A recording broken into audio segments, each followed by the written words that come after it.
Lance Corporal Miguel Keith died in Vietnam on May 8th, 1970. Because of his actions that day, Miguel received the Medal of Honor. One group has worked to ensure his ultimate sacrifice isn't forgotten. And you're invited to be part of it. And with us this morning, Rebecca Barrientos Patlin and Anita Rojas. Thanks for being here this morning. Nice to see you. Hi, Anita. Can you tell us a little bit about Lance Corporal Keith? What did he do, and what did he do in service, especially to earn him the Medal of Honor?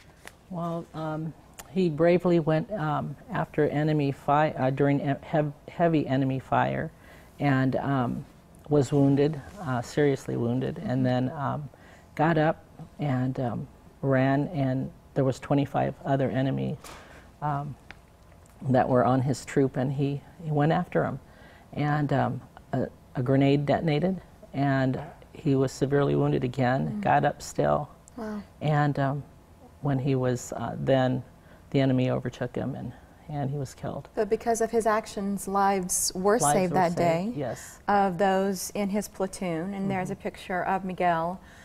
Would you explain how this project came to be? Sure. I believe in the 80s, a group of patriotic citizens went about and named this park after Miguel Hernandez Keith.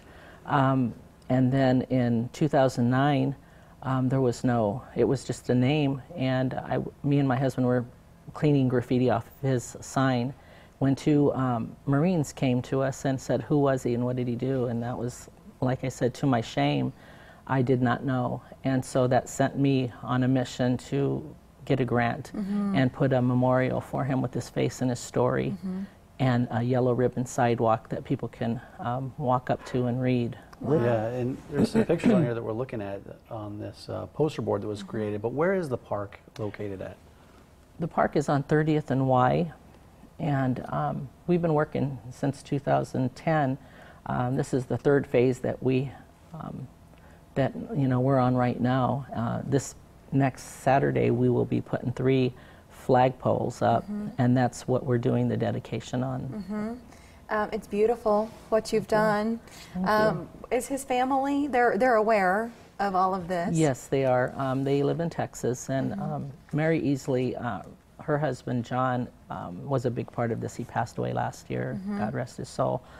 It was his dream to have something like this for his buddy. They joined together, and he couldn't. He couldn't join, and so they tried to join together, I should say. And but when he found out what we were doing, and he was just on board, and I know they're both smiling. Yeah, so they were a good part of the project. It's a really neat memorial. And so the dedication, what should guests expect at this dedication? Yeah, Anita, would you tell us?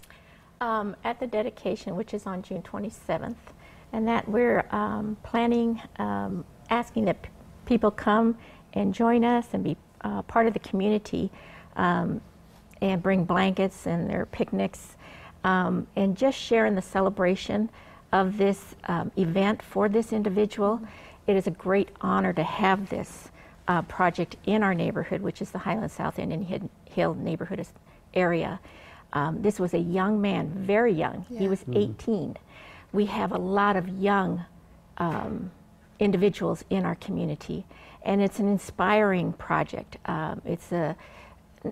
Granted, this individual had received an honorable award, but I see him as a young man who kept trying and gave so much, and had obstacles definitely before him, but he continued to try to do the right thing.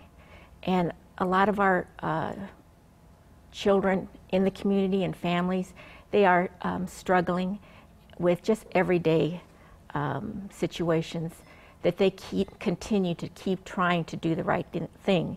And in this event, we have families coming together at our parks, which I love parks, because those parks create the very bonds that strengthen families and the communication and the memories that they'll continue to carry as they get older and become adults. You're both holding flags, and you've planted a few in our arrangement here on the table as well. You'll have those on hand at the dedication. Yes, we will. That'll be evident. Actually, Woodman of the World is one of our supporters, and they give us all the flags that we need for these events. Well, June 27th, you'll have a concert, I know live music, you'll have Yes, fireworks. someday. I like what you said, Anita, it's a celebration. So bring the family, bring your picnic baskets, enjoy the entire day there at the Kroc Center at 30th and Y, and then enjoy the park. That's what it's there for as this project continues to evolve. And it's really great to have both of you here. Well, I It's appreciate you impressive, guys. your Thanks for coming. dedication So to much. his story. Great work on this project. It really is. Thank you. Yeah. Okay, our next guest is known for creating original cocktails. Next, see what Lewis Taylor is mixing up for summer. Well, he's cutting lemons right now. We'll see what those are going into as we get some recipes ahead.